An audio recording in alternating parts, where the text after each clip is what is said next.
ለተሰኞ ሐምሌ 6 ቀን 2018 ዓ.ም አመሻሽ ላይ እንገኛለን። ሰላም ጤና ይስጥልን ክቡራትና ክቡራን የኢትዮስ ሚዲያ ቤተሰቦች እንደምን አመሻችሁ። እነሆ ከተለያዩ ታማኝ የመረጃ ምንጮች የደረሱንን ሰበር ዜናዎች ይዘን ቀርበናል። በቅድሚያ አርዕስተ ዜና። የጎንደር ፋኖ እዞች ውህደት መፈጸማቸውን አበሰሩ። ከአጋርና ከጠላት ኃይሎች ጋር ስላላቸው ግንኙነትም ቀይ መስመር አስቀምጠዋል። በአማራ ፋኖ ብሔራዊ ንቅናቄ አፋብን ስር የጎንደር ጠቅላይ ግዛት በላይ ዘለቀ እዝ አንድነት ለብርታት ብርታት ለአሸናፊነት በሚል መሪ ቃል ያካሄደውን የሰማዕታት አደራ የአንድነት ጉባኤ መጠናቀቅና በይፋ ወደ አንድ እዝ መዋሃዱን አስታውቋል። ሐምሌ 5 ቀን 2018 ዓ.ም በተካሄደውና ድል ኳዛ በተሰኘው በዚህ ጉባኤ ቀደም ሲል በጎንደር ዞን ይንቀሳቀሱ የነበሩ ሁለት የተለያዩ እዞች ሙሉ በሙሉ መዋሃዳቸው የተበሰረ ሲሆን ንቅናቄው የሚመራባቸውንና ድርድር የማያደርግባቸውን የፖለቲካ ቀይ መስመሮችም በይፋ አስቀምጧል። ሙሉ ዝርዝር መረጃው ደርሶናል። ከኛ ጋር ከቆያችሁ ተሰሙታላችሁ። የአማራ ፋኖ ብሔራዊ ንቅናቄ ወሎ ቤት አማራ ጀብደኛው ምኒልክ ዕዝ 24ኛ ክፍለ ጦርና 35ኛ ክፍለ ጦር በጋራ ድል መቀዳጀታቸውን አበሰሩም። የአማራ ፋኖ ብሔራዊ ንቅናቄ ወሎ ቤት አማራ ምኒልክ ዕዝ ከ104ኛ ኮር 24ኛ ክፍለ ጦርና ከ101ኛ ኮር 35ኛ ክፍለ ጦር በጋራ በመሆን ከወልዲያ ከመርሳና ከሳንቃ እንዲሁም ከእዜት ስርዓቱ ያንቀሳቀሰውን እጅግ በርካታ ኃይል ፊት ለፊት በመግጠም ድል ማድረጋቸውን ይፋ አድርገዋል። የውጊያውን ዝርዝር መረጃ የተመለከተ ዘገባም ደርሶናል፣ ተሰሙታላችሁ። በኢትዮጵያ አገዛዙ በፈጠረው የኑሮ ውድነት ሳቢያ በርካታ ቤተሰቦች እየተራቡ መሆኑ ተጋለጠ። በአዲስ አበባና በተለያዩ የሀገሪቱ ክፍሎች የቤት ኪራይና ኑሮውን ማሸነፍ ያቃታቸው በርካታ ቤተሰቦች በረሃብ ጅራፍ እየተገረፉ መሆኑን የተነገረው። አልፎ አልፎም በማህበራዊ ሚዲያ ይህ ጉድ እየወጣ ይገኛል። እኚህ በፎቶ ላይ የምትመለከቷቸው አባትም ለልጆቻቸው ሲሉ ማንኛውንም መስዋዕትነት እየከፈሉ እንደሆነ የሚያሳይ ነው። አባትነት የግል ምቾትንና ክብርን አሳልፎ የመስጠት ታላቅ የኃላፊነት ሚዛን ነው። በትዕግስታቸውና በጽናታቸው የሚታወቁ አባቶች ዛሬ ላይ ለልጆቻቸው ምንም ማድረግ አቅቷቸው እንባቸው እየፈሰሰ ይገኛል። ጉዳዩን የተመለከተ ዝርዝር መረጃም ይዘናል። ከኛ ጋር ከቆያችሁ ተሰሙታላችሁ። አዲስ የወጣ ዘገባ በሳውዲ አረቢያ የሞት ፍርድ የተፈረደባቸው የኢትዮጵያውያን ስደተኞችን አሳሳቢ ሁኔታ ይፋ አደረገ። የሲኤንኤን አዲስ የምርመራ ዘገባ በሳውዲ አረቢያ የሞት ፍርድ የተፈረደባቸው ኢትዮጵያውያን ስደተኞች አሳሳቢ ሁኔታ ውስጥ መሆናቸውን አመላክቷል። በደርዘን የሚቆጠሩ ስደተኞች ከእጽ ጋር በተያያዙ ወንጀሎች ተከሰው በከባድ ማሰቃየት፣ ፍትሐዊ ባልሆነ የፍርድ ሂደትና የሕግ ጠበቃ በሌለበት የሞት ፍርድ እየተበየነባቸው እንደሚገኝ ዘገባው አጋልጧል። በዝርዝር እናሰማችኋለን። የአውሮፓ ፓርላማ የሱዳን ፈጥኖ ደራሽ ኃይል በአሸባሪ ድርጅትነት እንዲፈረጅ ለአውሮፓ ህብረት ጥሪ አቀረበ። የአውሮፓ ፓርላማ በአሁኑ ወቅት በሱዳን እየተካሄደ ባለው ጦርነት በተለይም ከበባ ውስጥ በምትገኘው ኤል ኦቤድ ከተማ ውስጥ የተፈጸሙ የጦር ወንጀሎችንና በሰብአዊነት ላይ የተፈጸሙ ወንጀሎችን በማውገዝ የአውሮፓ ህብረት የሱዳን ፈጥኖ ደራሽ ኃይልን በአሸባሪ ድርጅትነት እንዲፈርጀው ጠይቋል። በዝርዝር መረጃውን ይዘናል። ክቡራትና ክቡራን ከኛ ጋር ከቆያችሁ እነዚህንና ሌሎችን መረጃዎች ቀጥለን በዝርዝር ወደ እናንተ እናቀርባለን። ኢትዮስ ሚዲያን ሰብስክራይብ ብታደርጉ በየቀኑ አዳዲስ መረጃዎች በፍጥነት ይደርሷችኋል። አሁን በቀጥታ ወደ ዝርዝር መረጃው አለፍን። መልካም ቆይታ።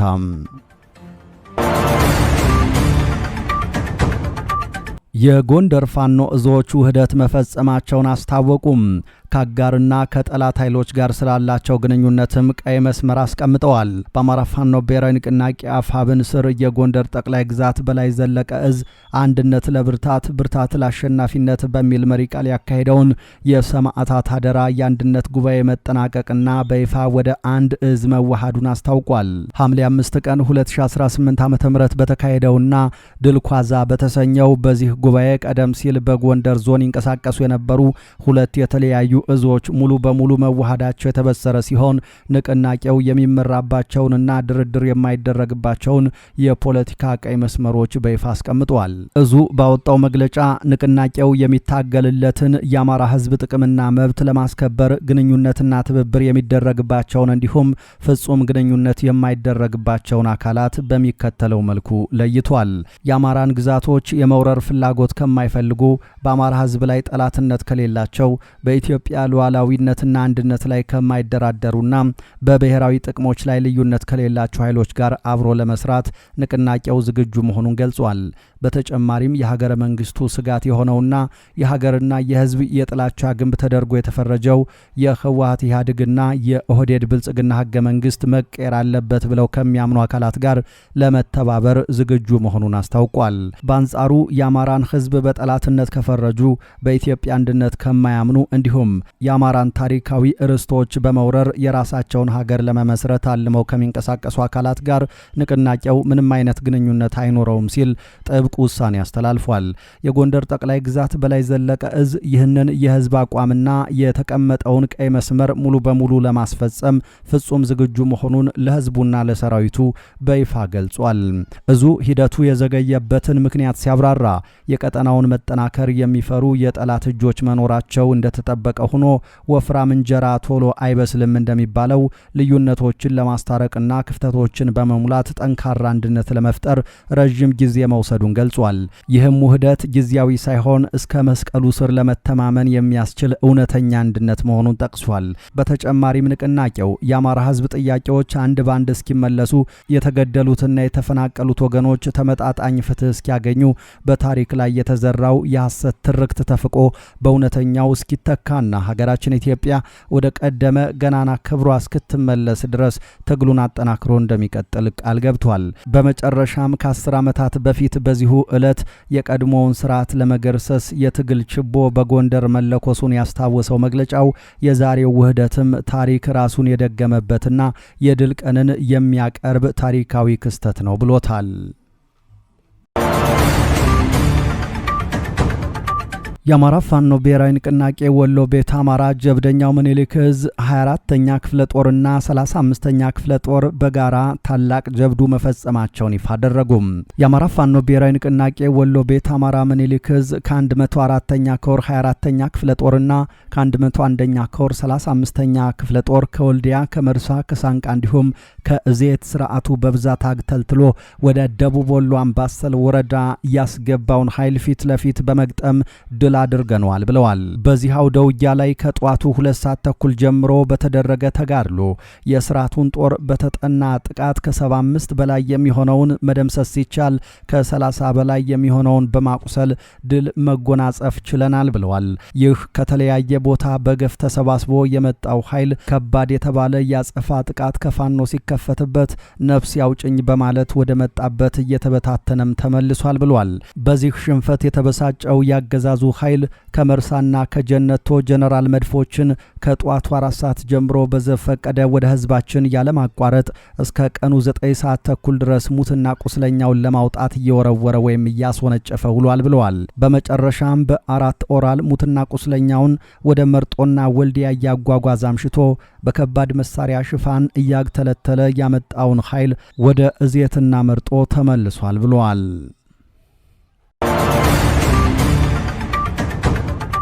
የብልጽግናው አገዛዝ በፈጠረው የኑሮ ውድነት ሳቢያ በርካታ ቤተሰቦች በረሃብ እየተሰቃዩ መሆኑ ተጋለጠ። አዲስ አበባን ጨምሮ በተለያዩ የሀገሪቱ ክፍሎች ይፋ ባልሆነ ሁኔታ በርካታ ቤተሰቦች በዚህ ሰዓት እየተራቡ መሆናቸው ተነግሯል። አንዳንዶቹ በማህበራዊ ሚዲያ እየተጋለጡ ሲሆን እኚህ የተቸገሩ አባት ከበርካቶች መካከል አንዱ ናቸው። አባትነት ለልጆች ሲሉ ማንኛውንም መስዋዕትነት የመክፈል የግል ምቾትንና ክብርን አሳልፎ የመስጠት ታላቅ የኃላፊነት ሚዛን ነው። በትዕግስታቸውና በጽናታቸው የሚታወቁ አባቶች ለልጆቻቸው አስተዳደግና ደህንነት ሲሉ የማይገቡበት አውድና የማይወጡት የህይወት ዳገት የለም። ይሁን እንጂ እኚህ አባቶች ዛሬ ላይ በችግር አለንጋ እየተገረፉ ይገኛሉ። ይህ በማህበራዊ ሚዲያዎች ላይ የተጋራውና የአባትነትን ከባድ ዋጋ የሚያሳየው ምስል አባቶች ለልጆቻቸው ያላቸውን ፍጹም ፍቅርና በችግር አጋጣሚዎች የሚሰማቸውን የኃላፊነት ከባድነት በግልጽ ያሳያል። ማንኛውንም የግል ፍላጎታቸውን ወደ ጎን በመተው ሙሉ ነገራቸውን ለልጆቻቸው ሰላምና የወደፊት ተስፋ ለሚገብሩ አባቶች የሚሰጠው ክብርና እውቅና ምንጊዜም የላቀ ሊሆን ይገባል። በተለይም በተለያዩ ማህበራዊና ኢኮኖሚያዊ ቀውሶች ወቅት በአባቶች ትከሻ ላይ የሚያርፈውን ከባድ የስነ ልቦናና የቁሳቁስ ጫና ተረድቶ መደገፍ የቤተሰብም ሆነ የመላው ማህበረሰብ የጋራ ኃላፊነት መሆን እንዳለበት መሰል ሁነቶች ያስገነዝባሉ። የኛ አባት ታሪክ በማህበራዊ ሚዲያ ተነጥሎ የወጣ አንድ ታሪክ እንጂ እጅግ በርካታ ቤተሰቦች አገዛዙ በፈጠረው ረሃብና የኑሮ ውድነት ሳቢያ ቤት ኪራይ ከፍለው ቤተሰባቸውን ለማስተዳደር እጅግ እየተቸገሩና እየተራቡ መሆኑን መረጃዎች እያመለከቱ ነው።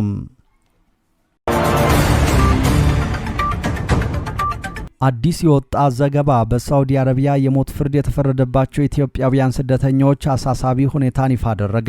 የሲኤንኤን አዲስ የምርመራ ዘገባ በሳውዲ አረቢያ የሞት ፍርድ የተፈረደባቸውን ኢትዮጵያውያን ስደተኞች አሳሳቢ ሁኔታ ውስጥ መሆናቸውን አመላክቷል። በደርዘን የሚቆጠሩ ስደተኞች ከእጽ ጋር በተያያዙ ወንጀሎች ተከሰው በከባድ ማሰቃየት፣ ፍትሐዊ ባልሆነ የፍርድ ሂደትና የሕግ ጠበቃ በሌለበት የሞት ፍርድ እንደተበየነባቸው ዘገባው አመልክቷል። ዘገባው ትኩረቱን ያደረገው በደቡብ ምዕራብ ሳውዲ አረቢያ ኸሚስ ሙሻይት እስር ቤት ውስጥ በሚገኝ አንድ ኢትዮጵያዊ የህይወት ታሪክ ላይ ነው። ማንነቱን ላለመግለጽ አማኑኤል በሚል ስም የተጠቀሰው ይህ ወጣት በሰሜን ኢትዮጵያ ተከስቶ ከነበረው ግጭት ወይም ጦርነት ከትግራይ ክልል በመሸሽ በየመን በኩል የተሰደደ ሲሆን በኋላም በሳውዲ አረቢያ በረኛነት ተቀጥሮ ሲሰራ ቆይቶ ሐሺሽ በማዘዋወር ወንጀል በቁጥጥር ስር ውሏል። አማኑኤል ለሲኤንኤን ሚዲያ እንደተናገረው በምርመራ ወቅት ድብደባ እንደተፈጸመበት፣ ሊረዳቸው የማይችላቸውን በአረበኛ የተጻፉ ሰነዶችን በግድ እንዲፈርም መደረጉን፣ ጠበቃም ሆነ የኢትዮጵያ ቆንስላ ባለስልጣናትን የማግኘት መብት እንደተከለከለና የሞት ፍርድ ከመፈረዱ በፊት በጣም አጭርና ውስን የትርጉም አገልግሎት ብቻ የነበረው የፍርድ ቤት ችሎት እንደተደረገለት ገልጿል። እኔ በህይወት ያለሁ ሙት ነኝ ሲል ለሚዲያው የተናገረው ወጣቱ በአንድ ክፍል ውስጥ አብረውት የነበሩ 5 እስረኞች በቅርቡ ያለምንም ቅድመ ሁኔታ መገደላቸውን ተናግሯል። በተጨማሪም በፍርሃት ውስጥ እንደሚኖር፣ የሞት ፍርዱን በኢትዮጵያ ከሚገኙ ቤተሰቦቹ እንደደበቀና ክርስቲያን በመሆኑ ሃይማኖታዊ መድሎ እየደረሰበት መሆኑን ገልጿል። ዘገባው በርካታ እስረኞች ራሳቸውን ለማጥፋት ሙከራ አድርገዋል ሲልም ገልጿል። የሰብአዊ መብት ድርጅቶች እንደገለጹት በኸሚስ ሙሻይት እስር ቤት ብቻ ከእጽ ጋር በተያያዙ ወንጀሎች ምክንያት የሞት ፍርድ የተፈረደባቸው የኢትዮጵያ ዜጎች ቁጥር 60 ገደማ እንደሚሆን የሚታመን ሲሆን በሌሎች ተቋማት ውስጥም በተመሳሳይ የፍርድ ውሳኔ የተያዙ ተጨማሪ ኢትዮጵያውያን ይገኛሉ። ዘገባው እንዳመለከተው ሳውዲ አረቢያ በ2025 356 ሰዎች ላይ የሞት ፍርድ የፈጸመች ሲሆን ይህም በቅርብ ዓመታት ውስጥ ከተመዘገቡት የሞት ፍርድ ከፍተኛው ቁጥር ነው። ከነዚህ ውስጥ 240 የሚሆኑት ከእጽ ጋር በተያያዙ ወንጀሎች የተፈረደባቸው ሲሆን አብዛኞቹ የውጭ አገር ዜጎችን ያካተቱ ናቸው። እንደ አውሮፓውያን አቆጣጠር በ2026 71 ሰዎች ለህይወት አስጊ ባልሆኑ የእጽ ወንጀሎች የሞት ፍርድ የተፈጸመባቸው ሲሆን በእነዚህ ወንጀሎች የሞት ፍርድ ከተፈጸመባቸው የውጭ አገራት ዜጎች መካከል ከፍተኛውን ቁጥር ኢትዮጵያውያን እንደሚይዙ የምርመራው ዘገባ ያሳያል። ቃለ መጠይቅ የተደረገላቸው የህግ ባለሙያዎችና የመብት ተሟጋቾች እንደተናገሩት በርካታ ተከሳሾች ስርዓታዊ የሆኑ እንቅፋቶች ገጥሟቸዋል። ከነዚህም መካከል ብቁ የህግ ጠበቃ ለማግኘት በቂ ያልሆነ የትርጉም አገልግሎትና በማሰቃየት የተገኙ የእምነት ቃሎችን መሰረት በማድረግ የሚሰጡ የጥፋተኝነት ውሳኔዎች ይገኙበታል። የአውሮፓ ፓርላማ የሱዳን ፈጥኖ ደራሽ ኃይል በአሸባሪ ድርጅትነት እንዲፈረጅ ለአውሮፓ ህብረት ጥሪ አቀረበ።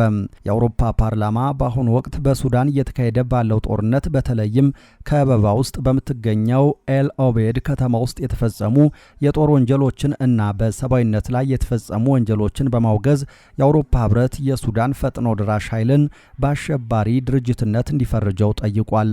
ባለፈው ሳምንት በ476 የድጋፍ ድምፅ በ28 በ48 የተቃውሞና በ96 ድምፅ ታቅቦ በጸደቀ ውሳኔ ላይ የአውሮፓ ፓርላማ አባላት በታጣቂዎች የተፈጸሙትን ግፎች አጥብቀው የኮነኑ ሲሆን ሁሉም ወገኖች ጾታዊ ጥቃቶችንና ለረሃብ መከሰት ምክንያት የሚሆኑ ድርጊቶችን ጨምሮ በሲቪሎች ላይ የሚፈጸሙ ጥቃቶችን እንዲያቆሙ አሳስበዋል። ፓርላማው የአውሮፓ ህብረት በሲቪሎች ላይ ለሚሰነዘሩ ጥቃቶች ኃላፊነት ባለባቸው ግለሰቦች ላይ እንዲሁም የተባበሩት መንግስታት ድርጅት በሱዳን ላይ የጣለውን የጦር መሳሪያ ማዕቀብ ጥሷል በሚል የተከሰሰውን ግሎባል ሴኩሪቲ ሰርቪስ ግሩፕን ጨምሮ ግጭቱን በማሳለጥ በተጠረጠሩ የውጭ አካላት ላይ ማዕቀብ እንዲጥል ጠይቋል። የፓርላማ አባላቱ አክለውም የአውሮፓ ህብረት ለሀገር ውስጥ ድርጅቶች በተለይም ለሕክምና ቡድኖች ቀጥተኛ ድጋፍ በመስጠት ለሱዳን የሚደረገው የሰብአዊ እርዳታ እንዲጠናከር ያሳሰቡ ሲሆን የሲቪሎችን ስደትና የእርዳታ አቅርቦትን ለማመቻቸት ሰብአዊ ኮሪደሮች እንዲቋቋሙ ጥሪ አቅርበዋል። በተጨማሪም ፓርላማው በተፈጸሙት የጦር ወንጀሎች ላይ ገለልተኛ ምርመራ እንዲደረግ የጠየቀ ሲሆን ተጠያቂነትን ለማረጋገጥ የዓለም አቀፉ የወንጀለኞች ፍርድ ቤት ICC የዳኝነት ስልጣን በመላው ሱዳን እንዲሰፋ ጠይቋል። የተባበሩት መንግስታት ድርጅት የሱዳን ዓለም አቀፍ እውነት አውጪ ተልዕኮ ቀደም ሲል በኤልፋሸር ላይ በተፈጸመው ጥቃት ወቅት የተፈጸሙት ግፎች የዘር ማጥፋት ወንጀል ምልክቶች እንዳሏቸው መግለጹ ይታወሳል። ክቡራትና ክቡራን ቤተሰቦቻችን ከኢትዮስ ሚዲያ ዝግጅት ክፍል ከተለያዩ ታማኝ መረጃ ምንጮች ያዝናቸው አዳዲስ መረጃዎች እንደዚህ ነበሩ። ከቆይታ በኋላ በሌሎች መረጃዎች ድጋሚ እንገናኛለን። እስከዛው በያላችሁበት ሰላም ጊዜ ተመኘን።